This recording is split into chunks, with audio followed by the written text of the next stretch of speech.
তো বন্ধুরা, ভারত বনাম ইংল্যান্ডের 5 ম্যাচে টি20 সিরিজ কিন্তু ভারত অলরেডি তাদের জয় দিয়ে শুরু করলো। কালকের ম্যাচে কে কতজন রান করেছে এবং কে কটা উইকেট তুলেছে সব কিছু তথ্য আজকের ভিডিওর মধ্যে থাকছে।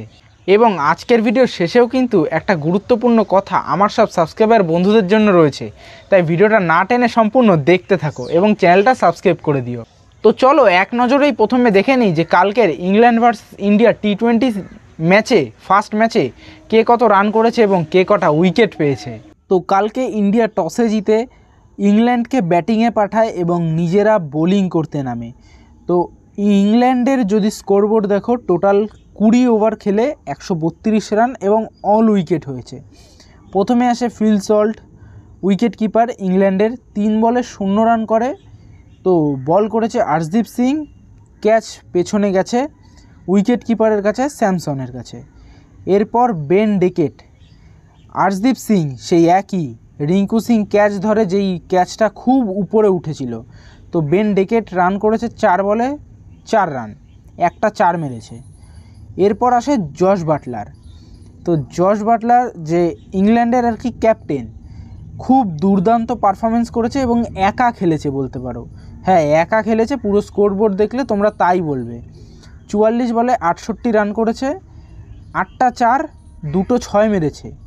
তো বল করেছে বরুণ চক্রবর্তী। এই জন্যই বলেছি বরুণ চক্রবর্তী ম্যাচের সেরা প্লেয়ার হয়েছে, কারণ বাঘা ইংল্যান্ডের প্লেয়ারদের সে আউট করেছে কিন্তু। এবং ক্যাচ ধরেছে নীতিশ কুমার রেড্ডি। এরপর হ্যারি ব্রুক বরুণ চক্রবর্তী পুরো বোল্ড আউট করে দিয়েছে। 14 বলে 17 রান করেছে, একটা 6 মেরেছে, 2টো 4 মেরেছে। লিয়াম লিভিংস্টোন, বলেছিলাম না বাঘা প্লেয়ারকে বরুণ চক্রবর্তী আউট করেছে, পুরো গোল্ডেন ডাক করে ফিরিয়েছে। 2 বলে 0 রান।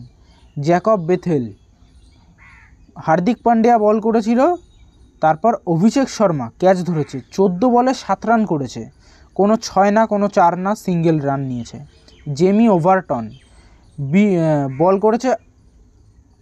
বল করেছে অক্ষর প্যাটেল, আর ক্যাচ ধরেছে Nitish Kumar Reddy. Jamie Overton run করেছে 4 বলে 2 রান। গ্যাস অ্যাটকিনসন, সে রান করেছে 13 বলে 2 রান, কোনো 6-4 কিচ্ছু নেই। তো এখানে অক্ষর প্যাটেল বল করেছে এবং স্টাম্প আউট হয়েছে। এরপর জোফরা আর্চার, যে ইংল্যান্ডের আর কি বোলার, বাঘা বোলার একজন বলতে পারো, তো সেহেতু তাকেও ব্যাট করতে নামতে হয়েছে। তাদের কালকে ব্যাটিং বিপর্যয় নেমেছিল, তাই জন্য। হার্দিক পান্ডিয়া বল করেছে, সূর্যকুমার যাদব ক্যাচ ধরেছে, 10 বলে 12 রান করেছে, একটা 4 মেরেছে। এরপর আদিল রশিদ নট আউট ছিল, 11 বল খেলে 8 রান করেছে, একটা 4 মেরেছে। আর মার্ক উড লাস্টে 1 রান নিতে গিয়ে উইকেট কিপার মানে সঞ্জু স্যামসন বল থ্রো করে উইকেটে, রান আউট হয়ে যায়, 1 বলে 1 রান। আর ইন্ডিয়া কালকে এক্সট্রা রান দিয়েছে 11 রান। এবার যদি আসো ইন্ডিয়ার এখানে, তো তার আগে দেখিয়ে দিই একবার বোলিংটা। আর্শদীপ সিং 4 ওভার বল করেছে, 17 রান দিয়েছে, 2টো উইকেট পেয়েছে। হার্দিক পান্ডিয়া 4 ওভার বল করে 42 রান, বহু দামি পড়ে গেছে কালকে। তো 42 রান দিয়েছে, 2টো উইকেট নিয়েছে।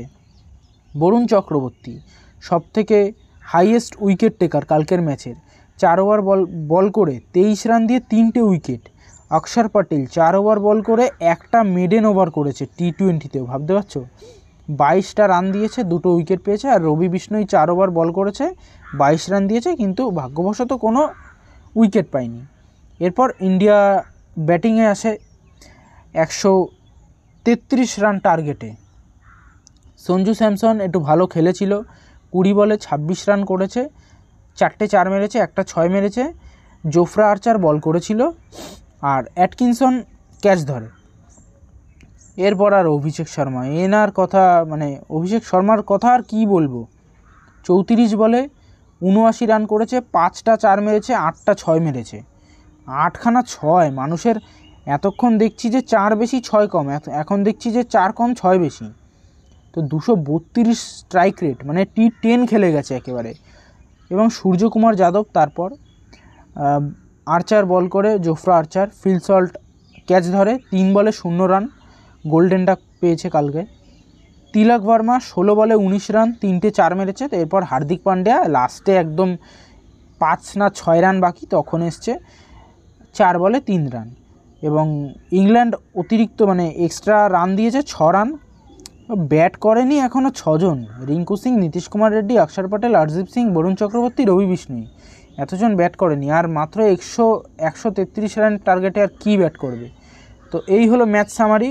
কালকে ইন্ডিয়া জিতে গেছে, 7 উইকেটে জিতেছে এবং কত ওভারে, 12 ওভার 5 বলে ম্যাচ জিতে নিয়েছে। কি বন্ধুরা দেখেছো সব? হ্যাঁ, মোহাম্মদ শামি কিন্তু কাল খেলেনি এবং হরদীপ সিং কিন্তু একেবারে তুখোড় বোলিং করেছে। কারণ ফার্স্ট ওভার বল করতে এসেছে হরদীপ সিং এবং ফার্স্ট ওভারের 3 নাম্বার বলেই কিন্তু ফিল সল্টকে প্যাভিলিয়নে ফিরিয়ে দিয়েছে এবং যত সম্ভবত 3 নম্বর ওভার করতে এসেও আরও একটা উইকেট পেয়েছে সে। আর যদি তোমরা ভাবো যে ইন্ডিয়ার কোন বোলার সবথেকে ইকোনমি রেট লো রেখে বল করেছে, সে হচ্ছে হরদীপ সিং। মাত্র 4.5-এর কাছাকাছি, টি-20তে 4.5 ইকোনমি রেট, ভাবতে পারছো? এবং ব্যাটিংয়ে যার কথা না বললেই নয়, অভিষেক শর্মা। কি দুর্দান্ত ইনিংস মাইরি, 5টা 4 এবং 8খানা 6 মেরে 34 বলে, হ্যাঁ মাত্র 34 বলে 79 রান পূর্ণ করেছে। ভাবতে পেরেছো তাহলে কি পরিমাণ খেলেছে জোফরা আর্চার, আদিল রশিদ, এদের এগেনস্টে মানে ওয়ার্ল্ড ক্লাস বোলারদের এগেনস্টে 6-4 মেরে গেছে। আর হ্যাঁ, আমাদের ইন্ডিয়ার তরফ থেকেও হার্দিক পান্ডিয়া একটু দামি পড়ে গেছে কালকে। পার ওভারে 10 রানের বেশি সে রান খেয়েছে বলতে গেলে। তো সেটাই কিছু করার নেই, এরকমই হয়, একজন রান খায় এবং তার পরিবর্তে আরেকজন ইকোনমি রেট ঠিকঠাক রাখে। তবে হ্যাঁ, যেটা না বললেই নয়, সূর্যকুমার যাদবকে কিন্তু অবশ্যই নিজের ফর্মে ফিরতে হবে, টি-20 ফর্মে। কারণ সে কিন্তু এই রিসেন্টলি ওই 35 বলে 75 না কত রান করেছিল সাউথ আফ্রিকার এগেনস্টে। তো সেইটা ছাড়া কিন্তু তার তেমন একটা ফর্ম নেই টি-20তে। কালকেও 3 বলে 0 করেছে। এবং আর একজনের কথা যেটা না বললেই নয়, কলকাতা নাইট রাইডার্সের বরুণ চক্রবর্তী 4 ওভার বল করে মাত্র 23 রান দিয়ে 3টে উইকেট তুলেছে, তাও 3টের মধ্যে তো 2টো বোল্ড আউট। তো এক কথায় কালকের ম্যাচ একদম দারুণ ছিল, সেই লেভেলের গেছে। আবারও ইন্ডিয়া ভার্সেস ইংল্যান্ডের ম্যাচ আছে 25শে জানুয়ারি, যেটা হবে চেন্নাইয়ের মাঠে। আর হ্যাঁ, আমরা ভারতীয় ক্রিকেট ফ্যান্সরা আশা করছি যে সেই ম্যাচে আমরা মোহাম্মদ শামিকে দেখতে পাবো। মোহাম্মদ শামিকে আমার যত সম্ভবত এটাই মনে হয় 5টা টি-20 ম্যাচের 5টা মানে একটাতে তো খেলায়নি, খুব জোর হলে 2টো টি-20 ম্যাচ খেলাবে। কারণ এই জন্যই মোহাম্মদ শামি টি-20তেও আছে এবং ওডিআইতেও আছে ইংল্যান্ডের সাথে, এবং তারপর চ্যাম্পিয়নশিপ ট্রফিতেও আছে। ঠিক সেম কিন্তু হরদীপ সিং টি-20, ওডিআই এবং তারপর চ্যাম্পিয়নশিপ ট্রফির জন্যও আছে। তো এদেরকে দুজনকে একসাথে খেলাবে না কখনোই। হয়তো যত সম্ভবত পরের ম্যাচে এটাই হতে পারে যে হরদীপ সিংকে রেখে হয়তো মোহাম্মদ শামিকে নেবে, এরকমভাবেই ঘুরিয়ে ফিরিয়ে খেলবে। এবং ইন্ডিয়ার মেন্টালিটি এটাই, তারা যদি পরপর 3টে ম্যাচ জিতে যায় তো সিরিজ জিতে যাবে। তার পরের ম্যাচগুলোকে এদের দুজনের কাউকেই নেবে না যত সম্ভবত, কারণ এদেরকেও একটু রেস্ট দেওয়ার দরকার, না হলে এদের ওপর প্রেশার পড়ে যাবে এরপরে। হ্যাঁ, আপাতত পড়েনি, কারণ এরা তো এখনও ঠিকঠাক মানে এর আগে তো বহুদিন খেলেনি, তাই আপাতত প্রেশার পড়েনি। কিন্তু যদি টি-20 ম্যাচ, ওডিআই ম্যাচ এবং চ্যাম্পিয়নশিপ ট্রফি 3টের সবগুলো ম্যাচে খেলে তাহলে প্রেশার পড়বে স্বাভাবিক। তাই জানা কথা, এদেরকে আমরা কন্টিনিউ দেখতে পাবো। তো সামান্য এইটুকু ব্যাপার নিয়ে কারোর মন খারাপের কিছুই হয়নি। এবং আজকের ভিডিওটা ছিল এই অবধি। আর আজকে লাস্টে যেই কথাটা বলেছিলাম আমার সমস্ত সাবস্ক্রাইবার বন্ধুদের, অনেকেই আমার কমেন্ট বক্সে কমেন্ট করে জানিয়েছো যে দাদা বা ভাই, তুমি ইন্ডিয়া এবং পাকিস্তান, হ্যাঁ তো এই দুটো টিম ইন্ডিয়া এবং পাকিস্তান যে চ্যাম্পিয়নশিপ ট্রফির জন্য স্কোয়াড বানিয়েছে, সেই দুটো নিয়ে পার্থক্য করে, যেমন তুমি ইন্ডিয়া বাংলাদেশ করেছি আমি, সেইটা নিয়েই আর কি তারা আমার কাছে ইন্ডিয়া পাকিস্তানের ভিডিও দেখতে চেয়েছে। তো যারা বুঝতে পারছো না তারা হয়তো আগের ভিডিওটা দেখোনি, যেখানে আমি ইন্ডিয়ার টিম এবং বাংলাদেশের টিম সমস্ত বলে দিয়ে তাদের মধ্যে একটা পার্থক্য বানিয়ে কে ম্যাচ জিততে পারে কি না পারে সেরকম একটা মানে আর কি চার্ট তৈরি করেছিলাম। তো সেই ভিডিওটা অবশ্যই কিন্তু ডেসক্রিপশান বক্সে দিয়ে রাখবো, গিয়ে দেখে এসো। তো এবার তোমরা যেহেতু ইন্ডিয়া ভার্সেস পাকিস্তানের টিম দেখার মানে টিম যে পার্থক্য সেটা দেখার জন্য আমাকে রিকোয়েস্ট করেছো, অবশ্যই আমার কাজ সেই ভিডিওটা আপলোড করার, তাই দুদিনের মধ্যে তোমাদেরকে সেই ভিডিওটা আপলোড করে দেখিয়ে দেবো। তো যাই হোক, সেটার জন্য কিন্তু অবশ্যই আমার ইউটিউব চ্যানেলটা সাবস্ক্রাইব করে রেখে যেতে হবে।